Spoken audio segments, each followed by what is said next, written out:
This is Jarius, the Unapologetic Geek, and welcome back. I'm back with another Unapologetic review, and this time we're going to talk about Furiosa, a Mad Max Saga. Now, at this point, you understand how I get down. Verdict is going to be on the front end. Spoiler talk going to be on the back end. However, I'm not really going to be spoiling all that much of the plot, because Furiosa puts me in an interesting position in that it's a prequel, and Furiosa clearly survives this whole encounter. However, I will say this. It's an interesting ride, both in film and in the box office. So, yeah, we're going to get into it. Furiosa is quite the spectacle, and that's to be expected. George Miller had a hell of a spectacle with Fury Road, and this is a good follow-up to that film. I mean, the action is top-notch. It doesn't reach the highs of Fury Road.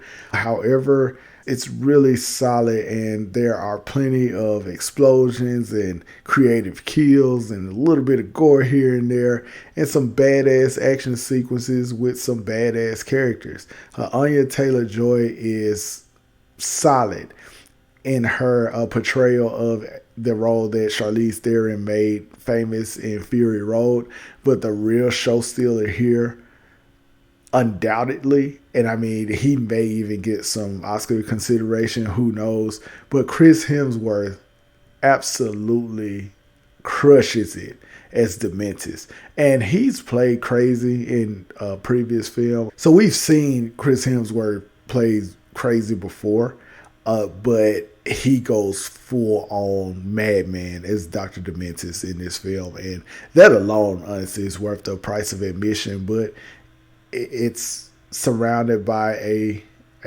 really, really good movie, man. I really enjoyed this one. So, without further ado, the verdict for Furiosa, Mad Max Saga is a unapologetically legit film. It is a 4 out of 5 for me. It was a very good time. I highly recommend it. Go check it out. Now, of course, we're getting ready to get into some spoiler territory, but like I said, it's not a lot to spoil. I mean, Dr. Dementis, some of his men go to where Furiosa is from, which was called the Green Place in Fury Road, and she's abducted from that place, and it's a race between her mother, who goes after her to rescue her, and Dr. Dementis' men to make sure Dr. Dementis doesn't find out about the Green Place, because it's virtually untouched by the wasteland that the Mad Max universe exists in. And B, I mean, they want to get Furiosa home. Long story short, one of Dementis' cronies gets to him, lets him know about the Green Place, and Furiosa's mom does save her. However, in the pretty impressive chase sequence after, she's caught and ultimately killed in front of Furiosa. Furiosa lives in servitude, or, well, not even in servitude. She lives as a captive of Dementis for many years, and she sees just how crazy this bastard is. There's one scene in particular where Chris Hemsworth just absolutely owns it, and it's where he's a conqueror in this universe. And one thing that conquerors do is they recruit from people that they've defeated. And he comes across this gang of people. He only has 5 motorcycles, and so he makes about, I don't know, maybe about 20 people fight for those 5 slots, and it is appropriately brutal and gruesome.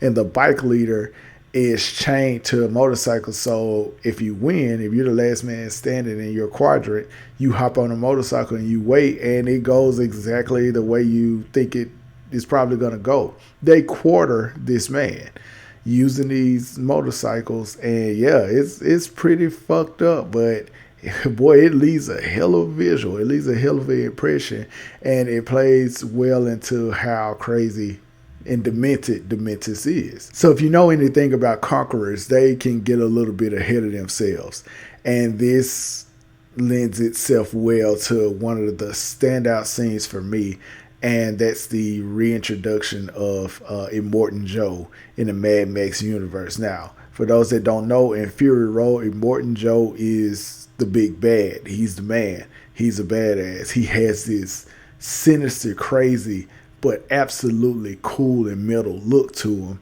And this film just reminded me how much of a presence Immortan Joe is in Fury Road.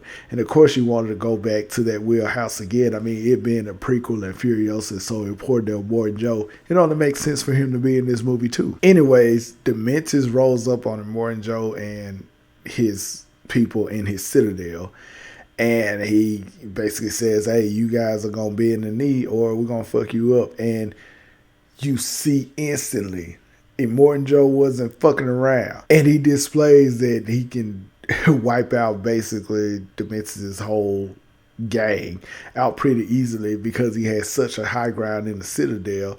It's just really cool how he displays that power. Dementis is not one to be turned down though. He goes and he finds another region that is under Immortan Joe's control. He takes over it and basically puts Immortan Joe in a precarious position where they have to negotiate some terms. And that leads us to how Immortan Joe got Furiosa.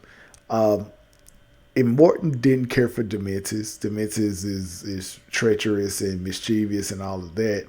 And Immortan Joe is more of a man's man kind of feeling. Like, yeah, he has some, oh my God, some horrible issues, especially when it comes to women. But he's a different kind of villain, and he really just wants to have children. And he looks at Furiosa and he's like, okay, when she's of age, then maybe she can be one of my brides. But he saw something in Furiosa and he decided to include her in that trade, and Furiosa comes under the care of Immortan Joe. Of course, nobody wants to have relations with Immortan Joe, and Furiosa's like, nah, the hell with all of that. She devises a plan to essentially fake her own death. She kind of ends up being kind of in a mechanic type deal. And this starts her trek to become a warrior. And then she meets another warrior who drives Joe's tanker. And, you know, he's part of the whole treaty. And then Furiosa eventually meets Praetorian Jack. And that's how she ends up becoming the warrior she eventually is in Fury Road. He teaches her the way of the road, how to drive a rig, how to protect a rig whenever you're getting Immortan Joe's supplies or gas or water or whatever the case may be. He teaches her the game. And you find this out through some extended action sequences that, I mean, they're really, really well done. And Furiosa is a badass. We knew she was a badass in Fury Road, and this film is about showing you where the badass comes from.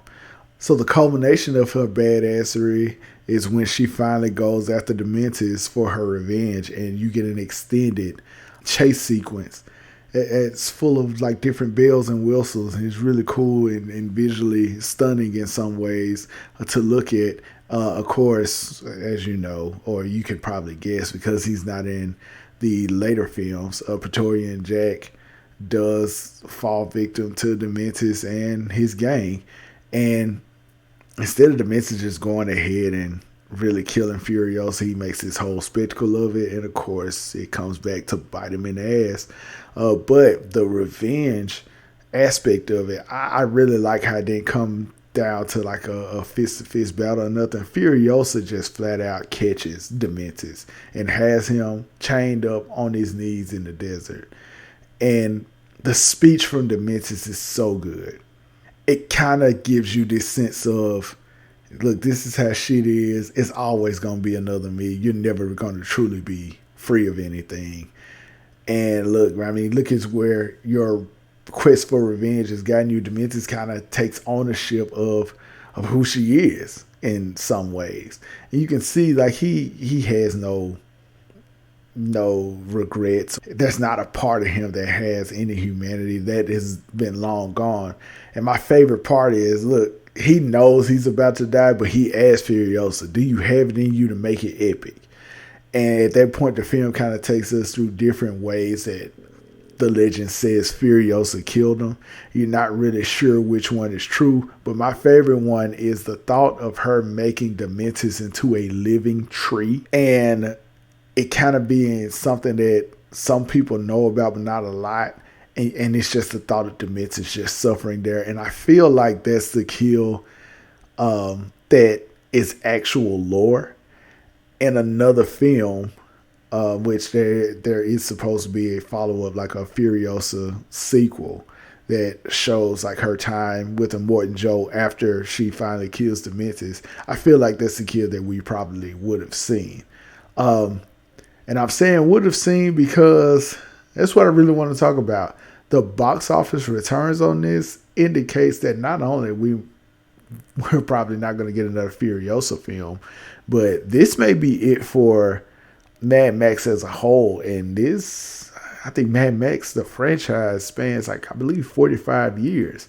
I just want to get into the inherent issues with Furiosa existing in the first place as a film. Let's get the obvious thing out of the way. Mad Max Fury Road is a 9-year-old movie and was already a part of a niche fan base.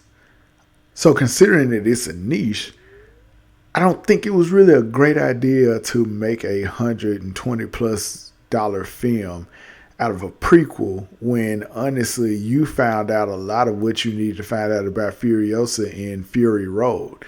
And not only is there an issue with making it a prequel in the first place, you don't have Mad Max, which I don't think that's why it bombed in the box office, but you don't have Mad Max, which that's like an important part. Like people come to see that character. The stories, you know, they hold up well on their own, but Mad Max is the man. And secondly, Furiosa had a crazy good outing in Fury Road. If anything, make a damn sequel starring Charlize Theron, because Charlize Theron was a big part of that character and why that character shines through so well. Don't get me wrong, Anya Taylor-Joy is a fine actor, and she does a good job kind of replicating what it is that Charlize Theron did in Fury Road, but it just doesn't make sense to then go backward and tell the prequel Furiosa when Fury Road was about 50 to 60% a Furiosa movie in the first place. Like, just go with that. And I think that served to the detriment of the film as a whole. Like, it's a great film, but it's kind of unnecessary in the grand scheme of things. I think you could have easily made a film where Furiosa continues as the leader of the Citadel, and you could still have Chris Hemsworth play Dementis and try and take the Citadel away from her, and that would be a great conflict in and of itself. But no, they just decided to go back in time with it for some reason. I don't know if Charlize Theron and Tom Hardy being in Fury Road was the reason why that film had the success it did. And don't get me wrong, and let's just be very clear here, it was successful. It's not as successful as it probably should have been given its original budget, but the film was nominated for Oscars, man. Like, this Fury Road was a Best Picture nominee, if I'm not mistaken. So there was plenty of reason to kind of dive back into this, but you don't wait fucking 9 years to do it and then turn around and make it a prequel and it be about like characters you're familiar, well, one character, two characters that you're familiar with. There are some other characters as well, but the two main ones being Immortan Joe and Furiosa, and then bring in new actors to play those characters, and we just regress. Here's the other thing. George Miller also shared that he wanted to make another Furiosa prequel movie. I don't know why we're going backwards here. I don't. And then he said Mad Max The Wasteland, which kind of was contingent on how Furiosa did, was going to be about a year before Fury Road. That doesn't make a lot of sense to me either. Like, I don't understand why we can't proceed forward with this franchise. I don't know what that's about. But even then, like, how long were we going to have to wait for it? And we waited 9 years between Fury Road and Furiosa.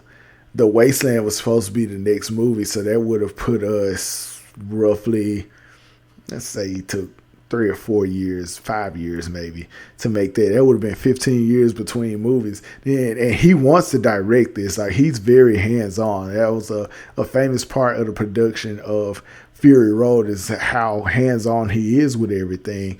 So he would have wanted to direct the next Furiosa movie. We could have been looking at about another 9-year gap between Furiosa 1 and 2, assuming that Mad Max Wasteland is back. And that's just not a good way. It's not a good way to do business. It just doesn't work. And it's a shame too, because this is such a good movie and it's been a great quality franchise. It's up there with some of the best franchises of all time. And it looks like it's just going to go out with a whimper instead of a bang. No, I take that back. If it goes out, it definitely went out with like a mid-level bang. Like it didn't go out like explosively or anything like that. It went out good enough. But it deserves so much more. But I think this franchise is essentially dead in the water at this point. And yeah, I mean, the lack of money that they made on Memorial Day weekend, man. Especially going against something, the only competition was Garfield, and Garfield bombed too, and all they could pull out was just a little bit more than what Garfield brought in. It's a shame. It's a damn shame. But anyways, Furiosa, Mad Max Saga. Have you seen it? Let me know what you think in the comments. Continue to like, continue to share, and continue to subscribe, man. Let's get that subscriber count up. I appreciate everything you guys have done. I appreciate your patience. I appreciate you all sticking with me through this journey. I'm going to do everything I can not to leave you guys like that again. I missed you guys. Until next time, I'm Jarius, the Unapologetic Geek, and I am